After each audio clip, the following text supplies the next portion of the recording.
우리 한번 더 따라하실까요? 내가 능히 이 일을 할 줄을 믿느냐? 오늘 말씀의 제목은 주님께서 우리에게 선포하시는 것입니다. 내가 능히 이 일을 할 줄을 믿느냐? 예수를 믿는다는 것은 무슨 뜻일까요? 예수를 믿는 크리스찬이 된다는 것은 어떤 정체성을 가지고 있을까요?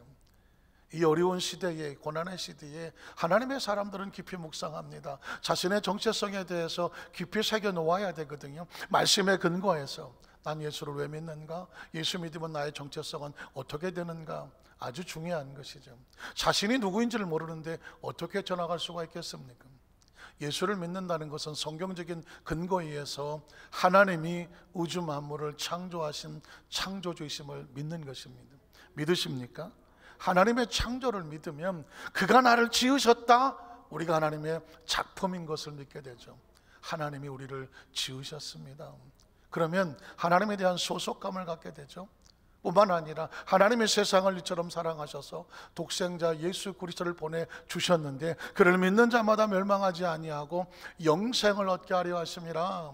우린 이제 세상에 살지만 하나님의 생명을 소유한 영생의 존재가 된 것을 믿습니다.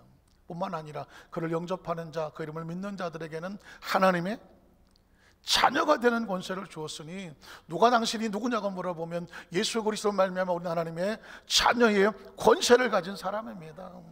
이 땅의 삶을 살면서 나그네처럼 바람 부는 대로 물결치는 대로 살아가는 어떤 부평초가 아니란 말입니다.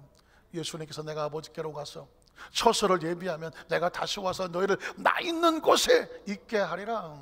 이 땅의 삶을 끝나도 우리는 두려워하지 않습니다. 하나님의 나라 속에서 영원히 살아갈 우리의 마음의 삶의 소망이 있기 때문입니다.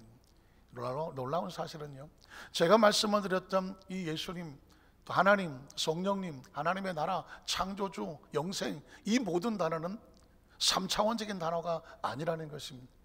4차원적인 단어입니다. 제가 이 4차원이라는 표현을 쓰니까 4차원의 영성과 또 겹쳐져서 혹시 오해가 있을까 싶어서, 구분이 안 될까 싶어서 다른 단어로 바꾸겠습니다. 그것은 초자연적이라는 단어입니다. 한번 따라하실까요? 초자연적.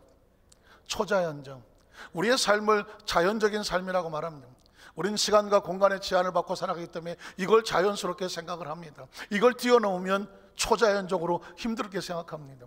초자연은 무엇일까요? 시간과 공간의 제한을 받는 이 3차원의 세계를 뛰어넘는 슈퍼, 아니 울트라 내추럴을 뭐라고 말하느냐? 초자연적인 현상이라고 말하는 것입니다. 그러면 크리스천이 왜 초자연적인 단어가 필요하느냐? 성경은 하나님의 존재를 초자연적이라고 말하고 있습니다. 하나님이라는 존재는 스스로 존재하는 것입니다. 스스로 존재하는 것은 자연스럽지 못합니다. 우리는 태어나지 스스로 존재하지 못하거든요. 그러나 하나님은 태어나는 존재가 아닙니다. 스스로 존재하기 때문에 슈퍼내추럴입니다. 초자연적인 존재입니다. 때문에 그는 뭘 하실 수가 있냐면 창조를 할 수가 있습니다. 인간은 창조하지 못합니다. 창조는 초자연적인 단어입니다. 하나님이 세상을 창조하셨기 때문에 존재하게 하는 것입니다. 그러면 우리는 자연적인 존재가 아닙니다. 초자연적인 존재입니다. 하나님 우리 속에 생기를 불어넣으심으로 비로소 생명이 되었으니 우리의 존재의 근원은 초자연적인 존재입니다. 육신을 입고 이 땅에 살아가기 때문에 자연적인 존재로 알고 있지만, 그러나 우리 영은 초자연적인 존재입니다. 때문에 하나님께서는 예수를 이 땅에 보내셨을 때 예수님은 초자연적인 존재입니다. 하나님의 육신을 입고 이 땅에 오셨습니다. 겉모습은 자연적인 존재이지만 그 속성은 초자연적인 존재입니다. 이 초자연적인 믿는 자마다 뭐하지 않습니까? 멸망하지 않고 영생을 얻게 하리. 영생이라는 단어는 초자연적인 단어입니다. 이 땅의 인생이 영생 사는 사람이 있습니까? 아닙니다. 딱 한 번밖에 살지 못하면 이게 자연적인 현상입니다. 그러나 성경은 우리에게 또 다른 생명을 말씀합니다. 초자연적인 생명, Eternal Life라는 영생은 초자연적인 생명입니다. 그러므로 크리스천은 예수를 믿음으로 말미암아 우리 안에 초자연적인 생명이 들어옵니다. 영생이 들어오는 것입니다. 믿으시면 아멘 하시기 바랍니다. 그러므로 예수는 초자연적인 신앙이 아니면 믿어지지가 않습니다. 그 예수를 믿음으로 말미암아, 영접함으로 말미암아 초자연적인 신앙을 내가 믿음으로 말미암아 우리가 초자연적인 존재가 됩니다. 하나님의 자녀가 되는 권세를 주었으니 누구 집 아들이 아닙니다. 하나님의 자녀라고 하는 초자연적인 생명의 권세가, 권위가, 파워가, 능력이 우리 속에 들어오므로 육신의 겉모습은 3차원적인 존재를 하고 있지만 우리의 시민권은 하늘에 있다고 말하는 이유는 하늘은 초자연적인 존재라는 것입니다. 그러니까 성경을 알려면, 말씀을 믿으면, 예배를 드리려면, 신앙을 가지려면 존재 자체가 초자연적인 것을 인식할 수 있어야 되는 거죠. 예배는 초자연적입니다. 하나님을 만나는 거니까. 기도는 초자연적입니다. 하나님께 닿는 것이니까. 찬양은 초자연적인 존재입니다. 하나님 앞에 우리의 마음속에 감사의 고백을 드리는 것이니까. 예물은 초자연적인 현상입니다. 하나님께서 말씀하지 않습니까? 물질은 3차원적인 존재지만 이게 하나님 앞에 닿으면, 축사하면 오병의 역사가 나타나는 초자연적인 현상입니다. 하나님께 나오는 사람들은 초자연을 기대하고 나오는 것입니다. 오늘 예배에 나올 수 있는 사람은 초자연을 기대하고 초자연적인 존재가 나오는 것이지 어떤 사람이 우연히 나오는 수는 없습니다. 성경을 우리가 말씀을 본문을 읽었습니다. 말씀을 읽으면 그냥 글과 같지만 말씀이 봉독되는 순간, 말씀이 본문이 되는 순간 초자연적인 역사가 펼쳐지게 되는 것이죠. 그 말씀에 드러나는 존재의 내용은 초자연적입니다. 성경을 자연적인 교육으로 읽는 사람에게는 별로 의미가 없습니다. 관심도 없고 지루해서 못 읽습니다. 왜냐하면 성경은 초자연적인 이야기거든요. 성경에 눈이 띄어지는 사람, 성경을 읽고 힘이 생기는 사람, 성경의 은혜를 받는 사람은 초자연을 기대하는 사람이고 영이 살아있는 사람이란 말입니다. 우리에게 무엇 때문에 나와 있나요? 초자연을 기대하기 때문에 그렇습니다. 오늘 성경 본부에도 초자연적인 이야기가 나옵니다. 소경이 나옵니다. 소경은 3차원의 절망입니다. 시신경이 죽어버렸습니다. 시각을 잃었습니다. 이제 볼 수 없습니다.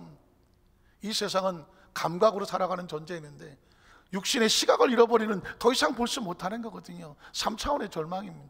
그런데 초자연적인 예수 그리스도의 생명을 터치합니다. 그리고 그가 눈이 밝아집니다. 초자연적인 역사가 나타나는 것입니다. 이 이야기가 이 아침에 왜 이 자리에 필요합니까? 오늘 저와 여러분에게 3차원의 절망의 낙심과 좌절이 그 어떤 것이 가다논다고 할지라도 초자연적인 예수 그리스도의 생명과 하나님의 나라가 터치가 되어지면 우리의 눈이 밝아지듯이 삶이 밝아지고 외양가서 난 송아리처럼 기뻐 뛰게 되리라. 초자연적인 하나님의 말씀이 이루어지기 때문에 그렇습니다. 우리는 첫 번째로 두 맹인이 예수 그리스도께 나와 부르짖는 모습을 살펴보려고 합니다. 마태복음 9장 27절에 보니까 예수께서, 여러분 예수님을 구주로 믿으십니까? 예수가 움직이면 사람이 움직이지 않습니다. 하나님의 나라가 움직입니다. 예수가 움직이면 하나님의 생명이 움직입니다. 하나님의 치유가 움직이고 하나님의 권세가 움직이는 것입니다. 하나님의 거룩한 영이 움직이는 것입니다. 이걸 볼 수 있는 것을 초자연적인 믿음이라고 말하는 것입니다. 예수가 3차원의 저 나사렛의 목수의 아들의 30대 초반에 아주 볼품없는 그런 존재로 본다면 누구도 따라오지 않습니다. 그런데 예수를 통해서 하늘이 보이고 예수를 통해서 하나님이 보이고 예수를 통해서 초자연적인 생명을 볼 수 있다고 한다면 예수를 어디 있다가도 따라가는 것이죠. 예수가 움직입니다. 그런데 놀랍게 두 소경이 등장을 합니다. 두 맹인이 따라오며 그랬습니다. 맹인은 절망입니다. 맹인이 따라갈 사람은 거지기 때문에 한 푼 줍시오 이거입니다. 이게 소망입니다. 한 푼 벌어서 먹고 사는 게 이 소경 거지의 소망이지, 그 나사렛 목수 아들을 따라갈 일이 없습니다. 따라갈 이유가 하나 있다면 그가 무엇으로 보입니까? 하나님의 나라의 초자연적인 생명으로 보이기 때문입니다. 희망으로 보이기 때문입니다. 따라갑니다. 그리고 소리를 질러 이릅니다. 왜 소리 지릅니까? 거리가 멀기 때문입니다. 아직 거리가 멀기 때문에 내 속에 있는 심령이 그 예수 그리스도에게 전달되고 컨택되기를 원하여 소리를 지르는 것입니다. 어떻게 소리 질렀을 것 같습니까? 가지고 있는 모든 소리를 더물어서 소리 지르지 않겠습니까? 그 다음 절 보면 내용이 나옵니다. 뭐라고 지릅니까? 다윗의 자손이요. 다윗의 자손이요. 우리 성도들은 기억하시지 않습니까? 다윗의 자손은 누구를 상징합니까? 메시아를 상징합니다. 하나님의 기름 부은 자를 상징한단 말입니다. 구약 성경의 이스라엘 백성들은 하나의 소망이 있었습니다. 그들이 포로가 되고 절망이 되고 낙심이 돼도 하나님께서 기름 부은 자 메시아를 보내신다. 그가 우리에게 오면 구원자가 된다. 그가 오면 우리의 삶의 현장 가운데 초자연적인 역사가 나타난다. 지금 이스라엘 백성은 아직도 예수를 믿지 않는 그들은 메시아를 기다립니다. 언젠가 메시아가. 그러나 이미 2000년 전에 예수를 메시아로 발견한 사람들이 있었습니다. 때문에 다윗의 뿌리 이새의 자손 가운데 오실 메시아 예수가 메시아인 것을 고백하는 것입니다. 놀라운 것은 소경은 눈이 멀었지만 3차원의 절망이었지만 영안이 띄어져 있었습니다. 예수를 무엇으로 봅니까? 다윗의 자손으로 봅니다. 예수님이 다윗의 자손인 것을 믿으시면 아멘 하시기 바랍니다. 일생일대에 눈은 보이지 않지만 영안에 열려서 다윗의 자손을 만났습니다. 머무르거릴 이유가 없었습니다. 누가 이들을 가로막습니까? 미친 듯이 달려 들어갈 것입니다. 혹시 아십니까? 소경과 벙어리가 싸우면 누가 이깁니까? 신체적인 장애를 가진 것을 마치 약간 좀 빗대서 말하는 것은 옳지 않지만 예전에 그런 말을 했었습니다. 소경과 장님이 싸움 똑같은 말이네. 소경과 벙어리하고 싸우면 누가 이깁니까? 당연히 누가 이깁니까? 벙어리가 이기겠죠. 왜냐하면 소경은 안 보이는데 싸울 수가 없지 않습니까? 뭐 감각이 없는데, 상대를 파악할 수가 없는데, 그래서 말을 못하는 건 시력이 있기 때문에 시력이 있어야 싸울 수 있는 거거든요. 그런데 안타깝게도 답은 뭡니까? 소경이 이긴다는 것이죠. 왜 이길까요? 눈에 뵈는 게 없다는 것이죠. 눈에 뵈는 거 없다. 사실 이성을 잃어버리고 눈에 뵈는 것이 없는 사람은 얼마나면 안 부딪히는 게 좋지 않지 않습니까? 그 말을 빗대어서 한 얘기라 사실 내용은 좋지 않지만 이 내용을 하는 이유는 뭐냐면 그만큼 절박하다는 것입니다. 눈에 보이지 않습니다. 그런데도 달려가야 하는 심정을 말하는 것입니다. 좀 더 극단적인 표현을 쓰면 아주 조심하게, 이왕 여기까지 했으니까 미친년 널 뛰듯 한다는 말이 있습니다. 미친 사람이 너를 띱니다. 어떻게 씁니까? 난리 법석에 진짜 눈 뜨고 볼 수 없. 그래서 그냥 일상적으로 아이고 미친년 널 뛰듯 하네 하는 겁니다. 이건 도저히 상식적으로 안 된다는 것입니다. 그런데 지금 이 두 소경이 보이지도 않고 소리가 들린다는 저거 예수가 저기 있다는 그쪽을 향하여 미친년 널듯이 나가지고 엎어지고 거꾸로지고 뒹굴르고 까지고 이리저리 부딪히고 사람들이 너 뭐 하는 거냐고 가로막고 손가락질을 하고 해도 가야 합니다. 그럼에도 불구하고 달려갑니다. 이유가 무엇인지 아십니까? 그들의 영안이 열려서 예수를 무엇으로 바라봅니까?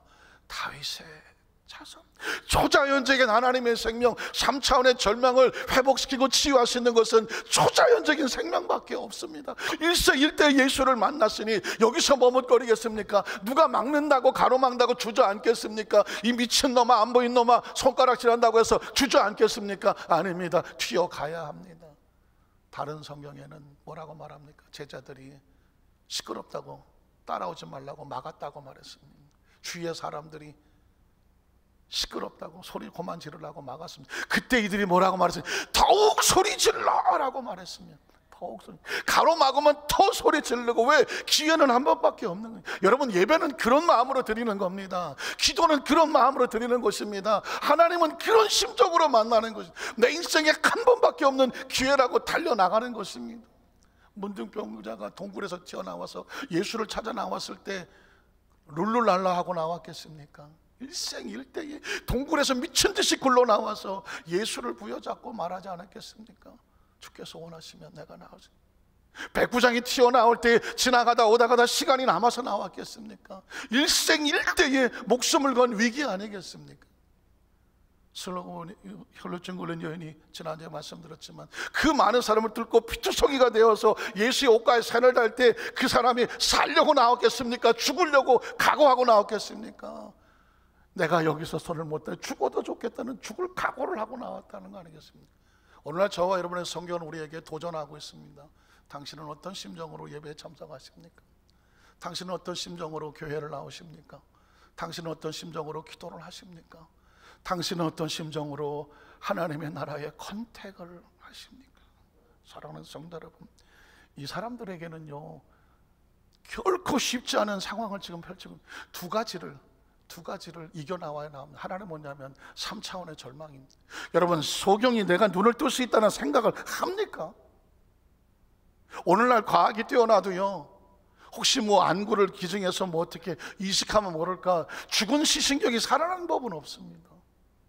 그런데 이게 살아나오려 튀어나오려면 내 시신경이 죽었으나 예수 그리스도 말미암아 내 신경이 살아날 수 있다. 의식이 바뀌어야 나오는 것입니다. 소망이 있어야 나오는 것이고요, 희망을 발견해야 나오는 것입니다. 이 처절한 절망을 뚫고 나와야 내가 이루어지고 튀쳐나올 수가 있는 것입니다. 또 하나는 외부의 장벽입니다. 미친놈 시끄럽다고 가로막아도 내가 방향을 모르겠으나 본능적으로 뛰어가는 것은, 넘어지고 깨어도 뛰어나가는 것은 내부의 절망과 외부의 장애물을 넘어나가야, 뛰쳐나가야 예수의 발 앞에 나갈 수가 있는 것입니다. 오늘날 시대에 우리가 이런 시대를 만날 줄 꿈에도 생각을 했습니까? 비대면 예배로 성전을 비워놓고 예배를 드리고, 지금은 제한적거리라 그래서 새성전에 50명, 공간에 20명, 로비에 드릴 걸 꿈이라도 생각했습니까? 뭐 잠옷실에 드리고 부서 성전에 드리고 뭐 식당에서 드리고 꿈에도 생각을 못했습니다. 사람, 우리가 이렇게 하는 것은 눈물 나는 상황이지만 그래도 우리가 방역 지침에 함께 나라를 사랑하고 국민을 사랑하는 마음으로 열어서 함께 동참하고 있지만, 예배를 이렇게 드리는 심령은 처절하고 정말 눈물 나는 상황입니다. 오늘 제가 끊임없이 이렇게 강조하는 것은, 혹시라도 원치 않게 가정에서, 사업에서, 직장에서, 하다못해 운전을 하며 차 안에서라도 핸드폰을 교체해서 말씀을 들어야 되는 그곳에 있다고 할지라도 심령만큼은 하나님 앞에 달려나와야 된다는 것입니다. 그리고 의식과 사고 속에서 나를 가로막는 모든 이 3차원의 절망을 띄워놓고, 예배는 초자연적인 하나님의 나라와 터치하고 컨택하는 거다, 이 심령으로 하늘의 코드를 꼽으라는 것입니다.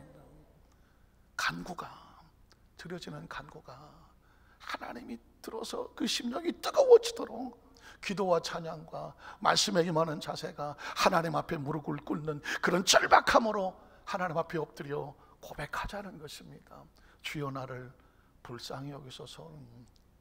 제가 치유신학을 공부를 하면서 또 말씀을 묵상을 하면서 예수님의 치유사역 가운데 아주 대표적인 어떤 특징 두 개가, 하나는 뭐냐면 끊임없이 감정은 컨택이라고 말씀을, 컨택, 접촉하는 것입니다. 터치가 돼야 되는 것이거든요. 예수님께서는 항상 컨택을 하셨습니다. 예수를 만나기 위해서 사람들은 튀어나와서 컨택을 했습니다. 동굴에서 튀어나왔고, 백부장도 튀어나왔고, 혈전도 튀어나왔고, 스르몬 여인도 튀어나왔고, 바디메오도 튀어나왔고, 누구를 막론하고 예수님 앞에 튀어나와 접촉을 해야 됩니다. 이걸 컨택이라고 말하는 것입니다. 또 하나가 뭐냐면 아까 불쌍히 여기소서, 컴패션이라고 말하는 것입니다. 패션이라고 하는 것은 열정과 열망을 말하는데, 그 앞에 컴이라를 붙이면 같은 열망을 품고 같은 마음을 품어주는 거거든요.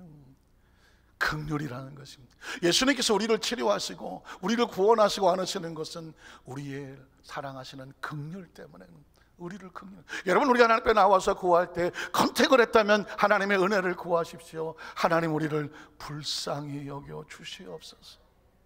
내 운명과 삶이 바꿔지는데 돈이 필요하다면 얼마를 들여야 바꿔주겠습니까? 내가 어떤 수행을 해야 내 죽어버린 시신경이 살아날 수가 있겠습니까? 이건 내 힘으로 할 수 있는 게 아닙니다. 이 처절한 나의 죄값을 누가 씻어주겠습니까? 이건 돈으로 되는 게 아닙니다. 그래서 어떻게 합니까? 하나님의 은혜, 그 십자가의 은혜로 우리가 구하는 것은 주여 나를 긍휼히 여겨 주시옵소서. 사랑하는 성도 여러분, 예배란 우리가 나와 있는 게 아닙니다. 하나님이 끌어주시는 것입니다. 마치 자석에 붙는 쇳가루처럼, 자석이 움직이면 쇳가루만 튀어나오는 것처럼 끌려 나오는 것입니다. 예배를 내가 나옵니까? 기도를 내가 합니까? 봉사를 내가 합니까? 예물을 내가 합니까? 그렇게 생각한 사람이 교만해지는 것입니다. 예배 내가 나가줄까? 기도는 한번 해볼까? 예물을 이번엔 따라 한번 해볼까? 봉사 내가 할까? 이건 예배가 아닙니다.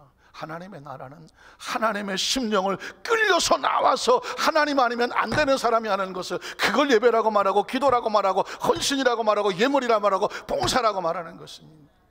오늘 이 사람들은 예수님 앞에 달려 나온 게 아닙니다. 하나님의 나라에 끌려 빨려서 붙잡혀서 튀어나오는 것입니다. 성경 속의 사람들이 하나님 앞에 똑똑하고 아주 뛰어나서 특별해서 태어난 것처럼 보입니다. 제 눈에 어떻게 보이냐면, 마치 하나님의 나라의 소차연적인 믿음의 이 자석이, 거대한 자석이 움직이니까 그 속에 쇳가루의 심성을 가진 초자연적 믿음을 기대하는 사람들마다 그 쇳가루에 끌려 나와 철커덕 붙더라는 것이죠. 그래서 여러분, 아무리 복음을 전해도, 말씀을 열고 영접하는 자가 있는가 하면, 아무리 전해도 그 자석에 붙지 못하는 것은 쇳가루의 자성이 끌려 나오지를 못하기 때문입니다. 두 번째로, 이 맹인들을 향한 예수 그리스도께서 요구하는 질문이 하나 있습니다. 도대체 주님은 우리에게 무엇을 요구하실까? 마태복음 9장 28절을 보겠습니다. 28절에 봤더니 예수께서, 전 여기서 또 목적에 스톱을 합니다. 예수께서, 예수라는 단어에 여러분 목숨을 거십시오. 예전에 구약 성경 속에서 여호와, 야훼 성경을 읽을 때 어떻게 했냐면, 사람들이 혹시 기억하시겠지만 구약 성경에 있다가 뭐 엘로힘 하나님 뭐 이렇게 뭐 여호와, 야훼 이렇게 나오면 바로 그 자리에 무릎 꿇고 밖에 나가서 목욕을 했다고 합니다. 목욕을 하고 깨끗이 씻고 와서 다시 엎드려서 읽는데 뭐 여호와, 야훼 고백을 못하고 주여 그랬더니 아도나이, 하나님의 이름을 함부로 부를 수가 없었습니다. 엄청난 사건입니다. 예전에 뭐 신학을 다니며 공부를 할 때는 아 그랬구나 생각을 했는데, 가만히 생각을 해보니까 그렇게 하는, 행동하는 사람들은 어떤 마음에서 그렇게 했을까? 성경을 읽다가 하나님이란 단어가 나오니까 차마 읽지를 못해. 그 이름 자체가, 그 존재 자체가 속성이 어마어마해서 감히 이 흙덩어리 나라고 하는 죄가 하나님의 이름을 부를 수가 없어서 나가서 씻고 엎드리고 가서 하나님 못하고 주여, 그래서 주여 하는 거예요. 그래서 주여 하는 거예요. 이건 진짜 하나님이란 존재를 전심으로 인식한 사람만이 할 수가 있는 거죠. 오늘 이 예수님이란 단어가 제 눈엔 그렇게 보이는 거예요. 예수께서 하는데, 그냥 예수께서 예수 사랑하시면 뭐 거룩하시, 그냥 어렸을 때부터 불렀던 그 예수가 아니라 예수가 누구인가, 하나님의 거대한 거룩함과 생명과 치유가 움직이고 있는 거예요. 예수가 움직이는 거예요. 그러니 그분이 움직일 때마다 어떤 일이 일어날까? 성경에 수천 이상도 수만 번 읽었던 성경 속에 예수가 움직이는데, 그게 또다시 새로운 기대감으로 다가오는 것입니다. 예수가 움직인다. 어떤 일이 벌어질까? 맹인들이 거기까지 쫓아가서 그에게 나왔다고 말하고 있는 것입니다. 드디어 이 맹인들이 예수 그리스도와 뭘 합니까? 컨택을 하는 것이죠. 무슨 일이 벌어질까요? 컨택하면 역사가 나타납니다. 전선이 부딪히면 마찰이, 스파크가 일어나는 것처럼 하나님의 나라와 이 세상이 만나면 스파크가 일어납니다. 전 예배의 기대가 있는 게 그렇습니다. 기도의 기대가 있는 것이 그렇습니다. 찬양의 기대가 있는 것이 그렇습니다. 하나님의 나라가 임하면 이 땅에 스파크가 일어나 생명의 빛이 일어나는 것입니다. 오늘 소경이 예수를 만났습니다. 그냥 지나갈까요? 절대 그냥 지나갈 리가 없습니다. 그 다음 절에 보니까 예수께서 이렇게 말씀합니다. 내가 능히 이 일을 할 줄을 믿느냐. 이건 소경에게 말하는 것을 끝나지 않습니다. 이 3차원에 적어도 이 말씀을 하는 순간 저는 여의도 순무 안산교회 강단에 서 있지 않습니다. 이 대한민국을 넘어 세계에, 아니 우주에 그 누구를 향하여서 오늘 이 말씀을 선포하는 것입니다. 지금 제가 이 말씀을 선포하는 우주에 터져져야 되는 것입니다. 왜냐하면 하나님의 말씀이니까. 하나님이 묻는 겁니다. 내가, 나라는 존재가 누굴까요? 예수 그리스도가, 하나님의 아들이, 생명의 치유가, 거대한 하나님의 권세가, 내가 이 일이 뭘까요? 죽어버린 시신경이 하나님의 은혜로 회복이 되어 눈을 뜨어 볼 수 있는 이 놀라운 초자연적인 역사, 이 초자연적인 역사를 할 수 있다고, 그 능력이 있다고, 예수가 그 능력을 할 수 있다고 내가 뭐 하느냐? 믿느냐? 여러분 믿으십니까? 믿으십니까? 사랑스럽습니다. 이게 저와 예수를 믿으면 의식이 바뀌는 겁니다. 차원이 바뀌는 겁니다. 사고가 바뀌는 것입니다. 우리를 붙고 쌌던 3차원적인 모든 절망과 좌절에게 이것도 안 되고 저것도 안 되고 가로막았던 벽을 허물어 버리고, 내 안에 벽을 허물어 버리고 외부에 갇혔던 장애물을 띄워놓고, 예수님이면, 예수 그리스도는 우주를 튀어나고 우주를 덮고 어떤 장벽도 그리스도의 나라의 것을 막을 수가 없다라고 하는 신앙의 고백으로 나가서 주여 하고 엎드려야, 그걸 뭐라고 말하느냐? 믿음이라고 말하는. 믿음은 익스펙테이션이라고 말했죠. 그가 하신다, 능히 하신다. 그러니 어떻게 한다고? 내 머릿속 의식 속에 스스로 제한하지 않는다, 안 된다고 말하지 않는다, 포기하지 않는다, 절망하지 않는다. 예수께서 원하는 것은 거기까지 우리에게 원하시는 것입니다. 놀라운 것은 이 사람이 이렇게 말하죠. 주여 그로하오이다. 이게 엄청난 선언입니다. 그 당시 어느 누가 나사렛 30대 초반에 목수의 아들이 초라한 그가 소경의 눈을 뜨게 할 거라고 누가 기대했겠습니까? 아무도 안 나옵니다. 문둥병을 고친다고 누가 기대했겠습니까? 아무도 안 나옵니다. 기대한 사람만 나옵니다. 로마의 장교들이 그렇게 많아도 자신의 하인의 중풍병을 그가 고치신다, 말씀으로 고치신다, 누가 기대했습니까? 기대한 사람만 나오는 것입니다. 일생일대의 최고의 축복은 하나님 앞에 기대하고 나올 수 있는 사람입니다. 나올 수 있는 사람. 제가 오늘 강단에서 이렇게 정말 처절하게 외치는 소리가, 여러분의 의식과 사고 속에서 묻고 있는 모든 그런 묵은 때들이 다 벗겨져 내려가 나가고, 이것도 하고 안 되고 저것도 안 되고 습관적으로 의식을 묶었던 이 3차원의 의식들이 다 벗겨져 내려가고, 성경에서 뚫고 들어가기를 원하는 이 초자연적인 그리스도로 인한 이 신앙과 마음이 아주 물들어서 충만하게 채워져서 아주 속에서 그냥 튀어져 나오시기를 주님의 이름으로 축원합니다. 왜냐하면 너무나도 오랫동안 저는 예수를 신학적으로 믿었고, 예수를 그냥 생활적으로 믿었고, 의식적으로 믿었고, 그냥 예식적으로 믿었고, 오랜 기간 동안에 뭐 다, 아니 전 세계 크리스천들이 다 뭐 신앙을 생활도 알지 뭐 다른 그 이상으로 기대를 합니까? 그러나 성경을 또 다른 눈으로 벗겨서 보면 당연히 삶의 겉모습은 생활이지만 신앙은 예수 그리스도만 우리의 이 신학적 의식을 바꿔놓고, 신앙적 의식을 바꿔놓고, 차원을 바꿔놓고, 시각을 바꿔놓고, 시야를 바꿔놓고 하나님에 대한 이 존재의 감각을 바꿔놓는 것입니다. 그래서 저와 여러분은 이젠 3차원적인 존재가 아니라 초자연적인 신앙으로 무장을 하고 살아가야 되는 것이죠. 그렇지 않고는 이 코로나19라고 하는 전 세계를 덮고 있는 팬데믹이라고 말하고 트윈데믹이라고 말하는 이 거대한 암울한 기운으로부터 어떻게 살아납니까? 어떻게 뚫고 나갑니까?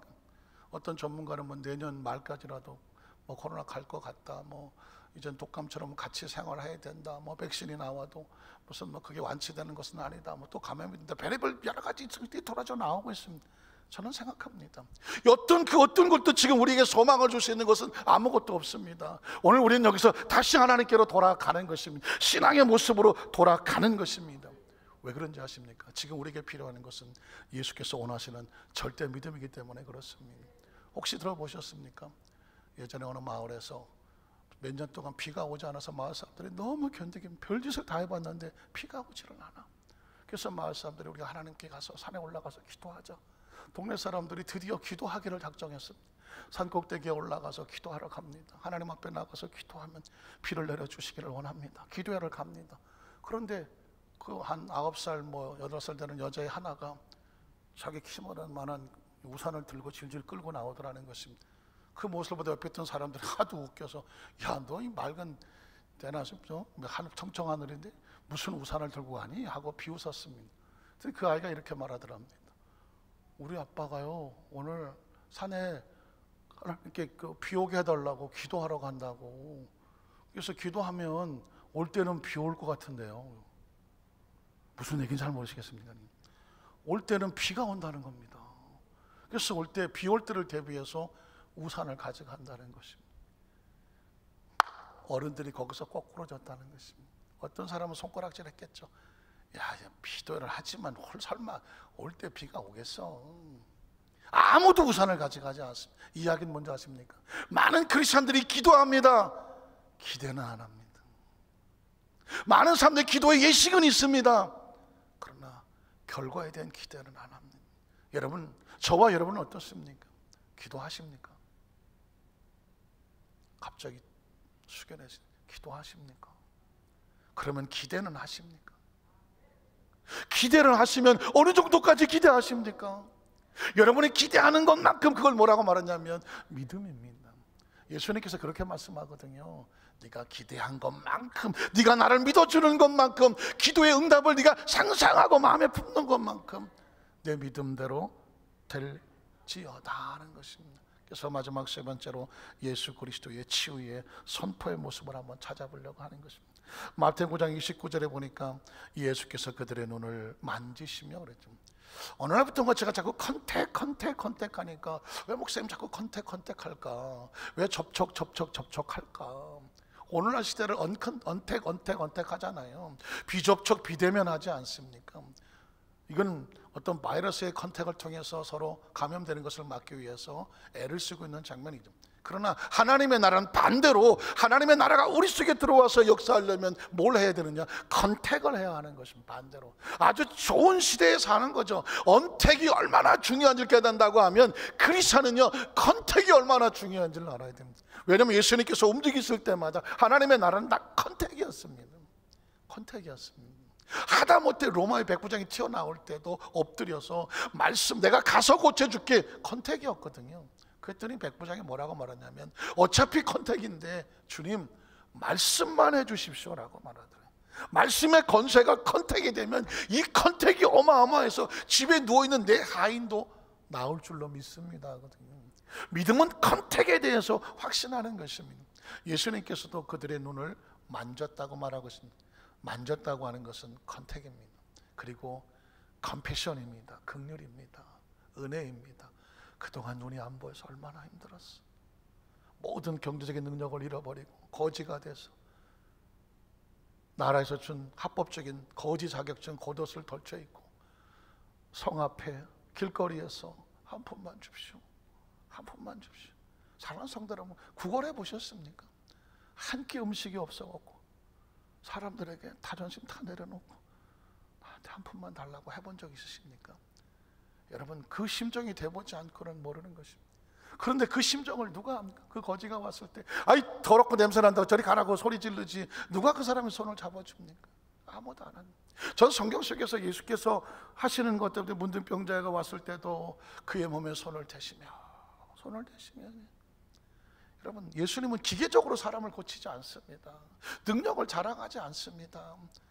마음을 만지시는 것이죠. 소경에 필요한 건 그의 눈을 만지면서 얼마나 힘들었는지 마음을 만지는. 저는 예배 드릴 때마다 사랑하는 성도들의 마음을 하나님의 만지심을 느낍니다. 한 주간 동안 어떤 일이 있었을까? 아니, 삶을 살아오면서 얼마나 많은 일이 있었겠어요. 별의별 일이 다 알아요. 정말 내가 지금 숨을 쉬고 있는 것조차도 숨이 막힐 정도로 힘들고 어려운 가정의 문제도 있고 물질의 문제도 있고 질병의 문제도 있고 특히 자녀들의 문제도 있고 경제적인 문제도 있고 자녀들 결혼 문제도 있겠고 또 아이들 직장 문제도 있고 여러 가지 문제가 있어요. 삶은 여러 가지 문제가 해결되지 않으면 늘 고민이거든요. 어느 집이든 문제 없는 집은 없단 말입니다. 그런데 여러분, 그 심정을 가지고 주님 앞에 나올 때 주님께서는 우리를 기계적으로 대하지 않아요. 만지는 얼마나 힘들고 아프고 눈물 났는지. 하나님은 아버지의 심정을 가지고 자녀를 만지듯이 만드는 것이죠. 눈을 대시면서 이러시되 이렇게 말하지 않습니까? 너희 믿음대로 되라고 말씀하고 있습니다. 능히 이 일을 할 줄을 믿는 그 믿음을 예수께서 하실 수 있으니 내가 믿습니다. 그러면 네가 믿은 만큼 되라는 것입니다. 믿은 만큼. 그래서 여러분, 우리의 의식과 사고가 얼마나 넓혀져야 되냐면 예수 그리스도에 절대 절망은 없다는 거예요. 절대 불가능은 없다. 절대 낙심은 없다. 절대 좌절은 없다라고 하는 것은 뭐냐면 내가 하는 게 아니라 그가 하신다니까요. 믿으십니까? 그렇다고 기도가 내가 마음껏 주문이나 내가 기도하면 하나님이 다 된다 이런 의식이 아닙니다. 우리의 기도의 간구가 하늘에 닿으면 하나님의 계획과 맞으실 때, 하나님 움직이실 때 하나님의 계획대로 하나님의 때에 하나님의 방법으로 하나님이 하시는 것입니다. 주민들이 기도했다고 하늘에 비가 오는 것이 아니라 그들의 기도의 간구의 심령이 하늘에 닿고 하나님이 하실 것을 믿고 믿음에 닿으면 하나님의 때 하나님의 방법으로 하나님의 비는 하나님이 내리시는 것입니다. 성경은 계속 이렇게 말합니다. 그 다음 절을 보니까 그의 눈들이 밝아졌더라. 또 하나 핵심 포인트가 뭘까요? 그 눈들이 뭐 했어요? 밝아진지라. 이게 자연적인 현상입니까? 초자연적인 현상입니까? 초자연적입니다. 성경은 창세기부터 계시록까지 초자연입니다. 초자연입니다. 제가 강단의 말씀을 드린 이유는 뭐냐면, 물론 이때까지 저는 이런 설교를 누구에게 들어본 적은 없습니다. 그런데 말씀을 통해 성도들에게 해야 하는 사명감을 느끼게 되는 이유가 뭘까요? 하나님의 사고는 초자연적이고 성경은 초자연적인데, 태초에 하나님이 천지를 창조하셨다 시작해서 마지막에 아멘 주 예수 어서 오시옵소서, 오시는 게 세컨 카밍 재림도 초자연이잖아요. 도대체 크리스천은 뭘 믿는 겁니까? 우리는 초자연을 믿습니다. 하나님의 초자연적인 능력을 믿는 것이죠. 삶 속에 그리스도의 향기를 날리면서 착하고 이웃을 사랑하며 살아가야 되죠. 그러나 그 의식과 사고는 하나님의 차원을 가지고 하나님의 긍휼의 마음을 가지고 서로 그런 마음을 나누며 살아가는 것입니다. 눈들이 밝아진더라. 자연적인 현상입니다. 초자연에서는. 믿으십니까? 성경을 읽으면서 우리의 의식과 사고를 바꿔놓고 있습니다. 아, 이것도 저것도 심지어 나사로가 죽었으나 다시 살아나리라 하는 등. 아이 주여, 죽은 지 사흘 됐어요. 돌문 옮기면 아유 냄새는. 이건 자연적인 현상입니다. 예수님 말씀하기를 너의 믿음이 어디까지 가야 되냐면 네가 내 말을 믿으면 하나님의 영광을 보리라. 하나님의 영광은 초자연적인. 그렇다면 뭐냐? 크리스천은 최대한 넓혀서 하나님의 영역과 시선과 시각과 바라보는 그 제한까지. 하나님이 제한하지 않으면 우리가 제한하지 말아야 되는 것이요. 밝아진지라 예수께서 엄히 경고하시되 삼가 음에게도 알리지 말라 하셨으나 그들이 나가서 예수의 소문을 온 땅에 퍼뜨리더라. 이미 초자연을 경험하고 내 안에 초자연 역사가 들어오면 내가 움직이는 것은 내 속에서 초자연적인 예수의 소만이 뻗어져 나갈 수밖에 없습니다. 이걸 뭐라고 하냐면 복음을 전파한다고 하는 것입니다. 복음은 내가 무슨 뭘 어떻게 해갖고 나의 능력으로 사람들의 마음을 훔쳐서 예수를 믿게 하는 것이 아니라 내게 들어온 초자연적인 하나님의 은혜와 이 놀라운 간증과 은총이, 이 스토리들이 나를 만나는 사람들에게 물들어가는 현상을 복음이 전파해지는 상황이라고 말하는 것입니다. 수년 전에 저희 집 아이가 미국에서 대형 교통사고를 당해서 머리 대수술을 받고 해서 제가 미국에 목요일날 저녁에 받고 금요일날 저녁에 갔었던 거 여러분 제가 수도 없이 간증해서 기억하시겠지만 그때를 가만히 생각해 보면 이거는 자연적으로는 완벽한 절망이었습니다. 그 머리에 피가 고여서 내추럴이거든요. 3번을 부딪혔으니까 피가 고여 있으면 3시간입니다. 3시간을 골든타임이라고 말하는 것입니다. 3시간 안에 와야 수술을 하고 그것도 피를 빼고 해서 희망이 있는 거죠. 3시간이 지나면, 골든타임이 지나면 병원에서 받아주지를 않습니다. 혹시 아십니까? 병원에서 거절하는 것. 그런데 저희 집 아이는 30시간입니다. 얘기가 안 되는 거예요. 의학적으로 보면 거의 죽은 겁니다. 나중에 제가 자기 친구들 카톡을 확인을 했는데 보니까 얘하고 카톡이 딱 정지되고 얘하고 다시 발견될 때까지 30시간이 지나가더라고요. 그리고 친구들이 가서 걔를 끄집어 갖고 그러다가 병원에, 그것도 작은 병원에서는 딱 보니까 아니다, 안 된다, 받아주질 않아서 UC 얼바인 메디컬 센터에, 그것도 이제 거의 살아나오기 힘든 마지막 꼭대기, 정말 하루에 1,000만 원씩 하는 그 중환자실에 가서 드러났을 상태. 제가 가서 보니까 기가 막히는 거죠. 24시간 잠을 잘 수도 없는 상태. 알고 보니까 의사가 포기한 상태. 그냥 하나님이 아니라 의사가 말하는 것은 얘 운명에 맡길 수밖에 없었다고 하는 그런 상황 가운데 거의 병실에서 그냥 땅바닥에 웅크리고 잠도 못 잔 상황 가운데 다니면서 운전을 하든 뭘 하든지 간에 제 속에서 뭘 하겠습니까? 나도 모르는 간절한 기도가 나왔네요. 당연히 이 자연적인 절망을 여기서 이겨낼 방법은 초자연적인 은혜밖에 없는데 그때 제 속에서 의식하지도 않았던 찬양 하나가 나의 영혼아 잠잠히 하나님만 바라라 그러더라고. 이건 전혀 그 전에 불렀던 찬송도 아니고 수십 년 전에 알고 있던 찬양일 뿐이었습니다. 그런데 나의 영혼아 잠잠히 하나님만 바라라. 절망의 상태를 바라보면 이건 견딜 수가, 이건 심장이 터지는 상황이거든요. 그런데 하나님만 바라라. 하나님은 초자연적인 역사거든요. 하나님, 이 자연적인 절망을 여기서 살리실 분은 하나님밖에 없습니다. 초자연적인 하나님의 은혜를 구하는 거예요. 나의 영혼아 잠잠히 하나님만 바라라. 나의 구원이 저로부터 나오는도다. 나의 구원이 저로부터 나오는도다. 하나님의 초자연적인 생명을 치유는 기적은 거기서부터 나오는 거예요. 주만이 나의 반석이, 주만이 나의 생명, 오직 주만 내가. 그랬더니 왜 잠잠하라고 그랬더니 절망과 좌절과 낙심과 이래서 한다고 저래서 한다고 세상적인 그 어떤 것의 절망으로부터 다 닫아놓고 오직 저만 바라보라는 것이 다윗이 수천 년 전에 고백을 했다는 것이죠. 제가 오늘 이 이야기를 또다시 드리는 것은 뭐냐면 이 어려운 시대를 살아가며 살아가는 우리 여도수 만산교회 성도들이 얼마나 절망과 좌절과 낙심으로 코로나19로 인하여 사람들이 점점 막 이 주저앉아가는 이 어려운 시대 속에서 사실 코로나19의 가장 무서운 맹점은 뭔지 아십니까? 이게 점점 예배 지난 3개월부터 지금 벌써 10월달, 내일 모레 10월달인데 이 비대면 예배로서 성전을 나온 지가 수개월치 못 나오는 사람들은 어떻게 되는다는 말입니다. 이제는 점점 안 나오는 것이 편해지고 익숙해지기 시작하고, 교회를 나오라고 그러면, 교회 와서 예배 드린다고 하면 그게 어색해지는 상황.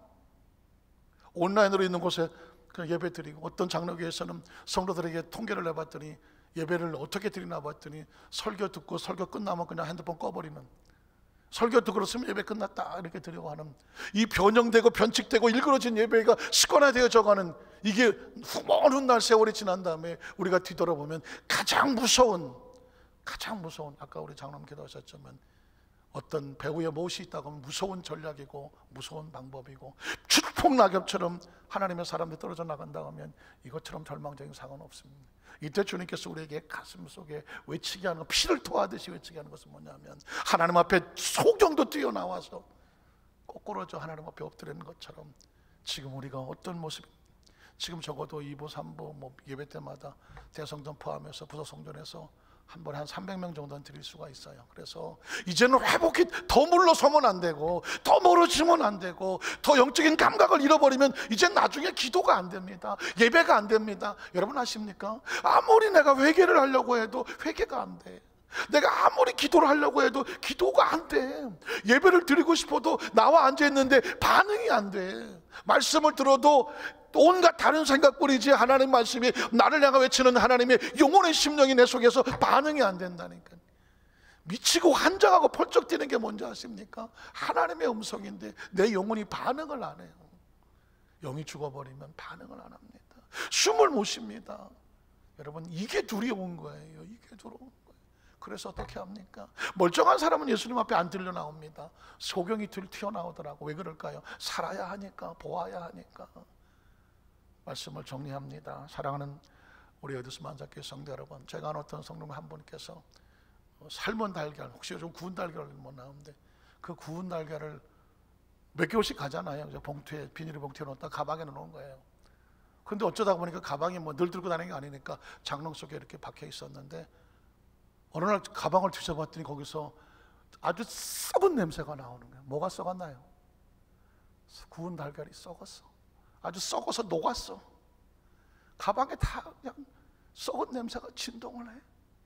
아끼던 가방이라 그 가방을 아무리 닦아도 냄새가 사라질까요, 안 사라질까요? 난 이 썩은 냄새가 얼마나 지독한지요. 플라스틱도 옆에 있었는데 플라스틱도 오염이 되니까 냄새가 안 지워지더라고요. 난 플라스틱은 냄새가 안 스며들 줄 알았더니 플라스틱에 스며든 냄새는요, 뭘로 해도 안 없어지더만. 결국은 어떻게 되면 버렸어요. 그랬다고 하더라고요. 제가 느낀 게, 크리스찬이란 이 세상의 절망과 좌절과 낙심과 이 3차원의 이 자연적인 세상을 생각한 이 의식에 바뀌었던 저 의식을 다 긁어내고 버려야 돼. 새로운 의식이 들어와야 돼. 너희는 하나님의 사람이야. 하나님의 자녀야. 너희에게는 절대 절망이 없어. 절대 좌절이 없어. 절대 낙심이 없어. 내가 능히 일을 할 줄을 너희가 믿느냐? 그 믿음 가진 자를 찾고 있는 것이거든요. 이 어려운 때 오히려 우리의 시대, 우리 사랑하는 성도들의 마음속에 이 4차원의, 아니 초자연적인 신적인 믿음으로 무장을 해서 꼭 승리하시기를 바랍니다. 제가 여러분들에게 책자를 하나 만들고 있어요. 지금 아까는 잘 준비가 안 돼서 못 보여드렸는데, 이렇게 이거는 제목 자체를 신적 신앙으로 무장을 하라 해서, 이 온라인 시대에 여러분이 영상으로 설교를 듣다가 보니까 훅 지나가지 않습니까? 근데 마음의 성령이 감동을 주셔서 좀 넓은 설교집인데 1분 한 17개 정도가 있어요. 출애굽기 말씀을 이 시대 속에서 하신 말씀인데 여러분에게 나눠 드릴 거예요. 잘 이제 정리가 준비가 되면, 그러면 수시로 읽어 보십시오. 읽는 건 어떤 의미가 있냐면 묵상을 하게 되고 단어 하나를 생각을 하게 되더라고요. 그래서 이 시대에 왜 읽는 게 필요한가? 혼자 있을 시간이 많고 가만히 있을 시간이 많으니까 영상도 들어서 여기서 듣지도 했지만 시각으로 보면서 가만히 말씀 하나를 묵상을 해보십시오. 그러면 어떤 역사가 나타나면 이 책은 철저하게, 이 말씀은 여러분을 초자연적인 신앙으로 무장하게 만들 것입니다. 아마 다음 주나 그 다음 주쯤은 여러분에게 나눠드리려고 생각을 하는데, 그때 꼭 시대 쪽에서 어떤 듣든 읽든 말씀을 통해서 초자연적 신앙으로 꼭 무장을 해서 이 초자연적 신앙으로 세상의 어려운 것들을 이겨나갈 수 있는 우리 성령 되시기를 주님의 이름으로 축원합니다. 기도하겠습니다. 하나님 아버지 감사합니다.